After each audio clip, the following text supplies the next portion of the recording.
নমস্কার, আমার গল্প পাঠ আসরে আপনাকে স্বাগত জানাচ্ছি। আজ আমি পড়ে শোনাচ্ছি মানিক বন্দ্যোপাধ্যায়ের একটি ছোট গল্প, ডুবুরি। সরকারদের বউয়ের হাতের অনন্ত ইঁদারায় পড়ে গেছে। কালুকে ডাকা হলো।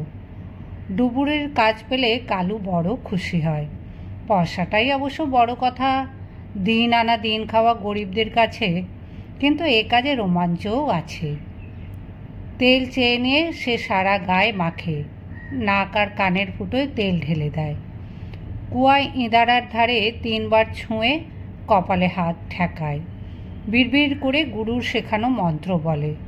তারপর দড়ি ধরে খাঁজে খাঁজে পা দিয়ে ভেতরে নেমে যায়। একটু নামতেই জলে ভেজা নিবিড় শীতলতা অনুভব করে।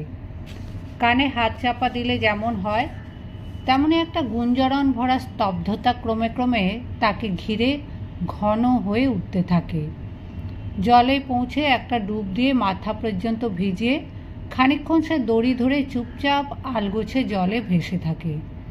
কে জানে, এই কুয়ার তল হয়তো পাতালে তলিয়ে গেছে, সেখানে বড় বড় গহ্বরে কালো জল পাক দিয়ে বেড়াচ্ছে। ডুব দিলে অজানা শক্তির টানে সে সেইখানে গিয়ে পৌঁছবে, আর উঠবে না। দড়ি ধরে ভাসতে ভাসতে রহস্যময় ভয়ের উত্তেজনা কালুর বড় মজাদার লাগে। দড়ির নিচে পাথর বাঁধা থাকে। একসময় জোরে শ্বাস টেনে ফুসফুসে যত পারে বাতাস বোঝাই করে সে ডুব দেয়। কি নিটোল ছোঁয়াচ নিচের ঠান্ডা জলের, শরীর যেন জুড়িয়ে যায়। জলে গোলা আলোর ফ্যাকাশে ছাওয়ায় বালুর কণাগুলি তারার মতো জলজল করে। আরও নিচে নামতে নামতে জল গভীর হলে ছায়া ঘন হয়ে আসে। বালুকণার তারাগুলি নিষ্পৃহ হয়ে হয়ে নিভে যায়। তলার তরল পাঁকে ঠেকলে অসংখ্য বুদবুদ তার গায়ে সুরসুরি দিতে দিতে ওপরে উঠে যায়। শরীরটা শুধু হালকা হয়ে যায়নি, বেলুনের মতো অদ্ভুত বিপরীত ভার এসেছে, তাকে ওপরে টেনে তুলতে চায়। ইঁদারায় ইট বাঁধা দড়ি নামাতে নামাতে কালু বলে, ভালো মতো বকশিস চাই কর্তা। সরকার মশাই বলে, দেব রে দেব, আগে তোল। বর্ষাকাল, ইঁদারা জলে ভরাট। জলের গভীরতা মেপে কালুর মুখ শুকিয়ে গেল। জল বড্ড বেশি কর্তা। সরকার মশাই বলল, পারবি না কালু? তবে তো মুশকিল। কাঁটা নামিয়ে অন্তত তোলার সব চেষ্টা ব্যর্থ হয়েছে। ভেবে চিনতে সরকার মশাই বলে, পুরো 1 টাকাই দেব, যা চেষ্টা করে দেখ। কালু পাকা ডুবুরি, সে জানে জলের চাপ বেশি হলে মানুষকে কি করে দেয়, কিন্তু পুরো 1 টাকার কথাও বিবেচ্য তো বটে। ভাঙা কুঁড়ে ফেরার পথে চাল ডাল তেল নুন কিনে নিয়ে যেতে পারবে। কানের ফুটো ভালোভাবে বন্ধ করে কালু ইঁদারায় নেমে যায়, কিন্তু তল সে পায় না। ভেসে উঠে দড়ির ধরে মরার মতো ভাসতে থাকে।